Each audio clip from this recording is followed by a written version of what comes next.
Hello, everybody. This is Salil Tripathi from the Institute for Human Rights and Business, and I'm here in London with Andy Hall, who is with the Migrant Workers' Rights Network, which is in Thailand, and he has carried on some brilliant campaigns about the rights of migrant workers in the fishing industry and looking at other sectors as well. Andy, tell me what took you to Thailand. I was doing my PhD in Australia, and one of my close friends was a teacher from northern Thailand in Chiang Mai. So after I finished my PhD, I didn't know what to do, so I went to Thailand and I found migrant workers and the difficulties they were facing.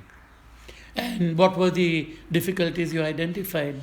At that time, I was working with migrant workers in the construction industry and agriculture industry, and I was looking These were migrants from northern Thailand into Bangkok? From Myanmar. Or from Myanmar? From okay. Myanmar, So they were international migrants? Yeah, and they were Shan Right, ethnic, yes. Shan ethnic in the north of Thailand, and they were working on construction sites and in agriculture projects. And I was doing a research project to map their occupational health and safety conditions. And I came across a lot of workers who had been poisoned by chemicals, but also one lady who was disabled from an accident at the Shangri-La hotel construction site in Chiang Mai, which was a 5-star hotel.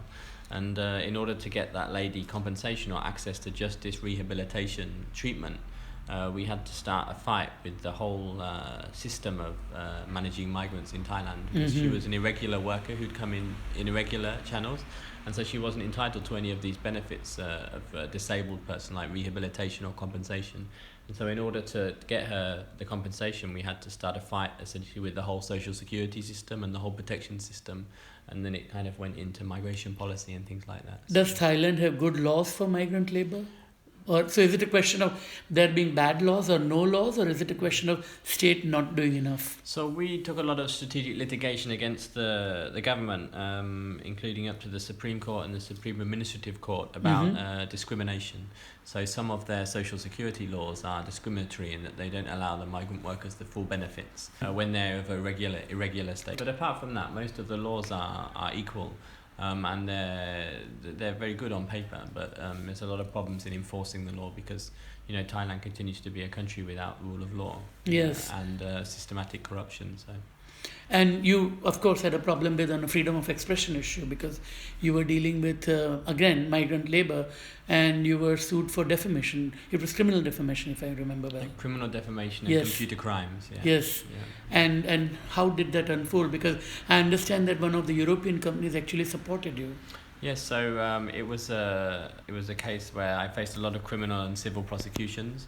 And in order to, make the best out of that situation, I tried to find means by which I could get companies to support.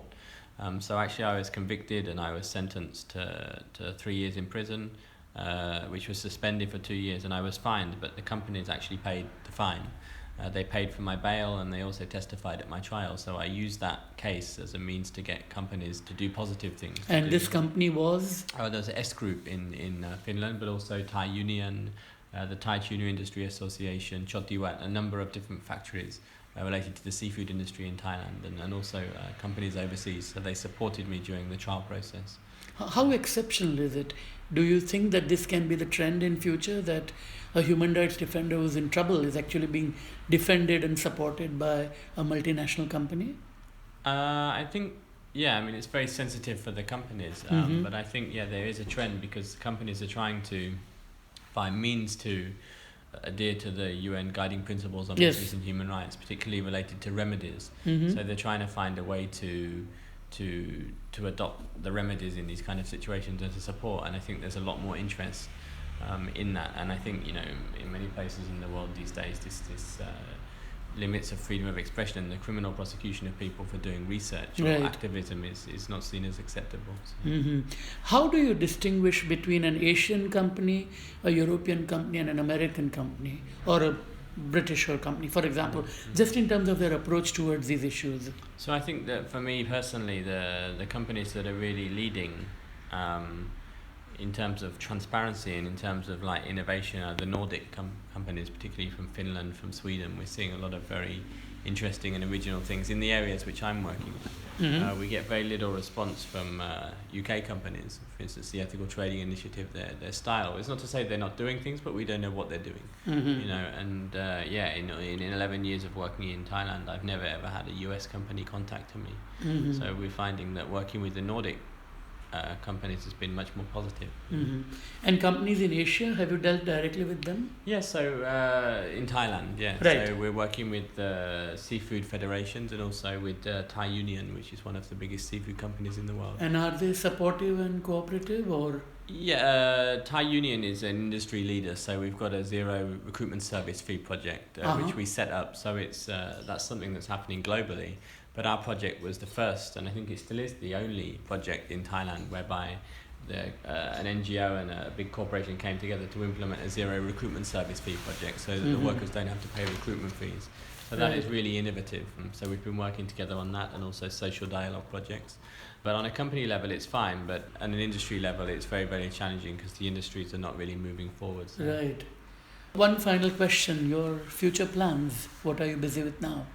So now I'm still thinking of a means to have some reconciliation with some of the challenges that have gone on in Thailand. I'm not sure whether that'll be possible. And I'm also thinking now more about trying to find the means to work more with the private sector because I'm very interested to learn more from the perspective of private companies. And I do believe they're the people who can really make the change.